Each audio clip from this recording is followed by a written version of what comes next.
За сайн байцгаана уу манайхан. За 100 USD-г 1 сая USD болгох челленж маань эхэлж гисэн явж байна.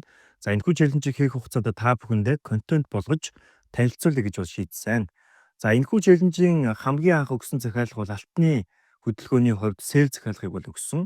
За яагаад алтны хөдөлгөөнийг сэлдсэн бэ гэвэл энэ хэсэгт үндсэн шилжүүлэгчийн хөдөлгөөн үүсээд эндээс дээшээгээ үндсэн хэмжээ үүсээд ойлгомжтой хөдөлгөөний хувьд үндсэн хөдөлгөөн pullback-ийн хөдөлгөөн, шилжүүлэгчийн хөдөлгөөн, pullback-ийн хөдөлгөөн, үндсэн хэмжээ гэсэн ийм ойлгомжтой хөдөлгөөнийг бүтэц явж исэн.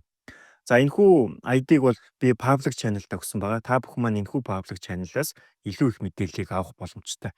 За тэгээд алтны хөдөлгөөний хувьд миний хувьд энэ төвшингөө сell захиалга өгөөд stop loss-ыг энэ хаягийн дээдлэлтэй байд доошогоо типийг нь тавьсан. За 5 минутын хөдөлгөөнийг тавиад үзвэл жижиг цагтаа мөн ялгаагүй ойлгомжтой хөдөлгөөн явж исэн буюу үндсэн хөдөлгөөн pullback, шилжүүлэгч pullback үндсэн хэмжээ явж исэн. За тэгээд дансны хувьд бол одоо 100-аас эхэлсэн данс маань equity 987 USD болсон явж байна. За нийт ашигын хувьд бол 937 USD-ийн ашиг хийчихсэн одоо явж байна.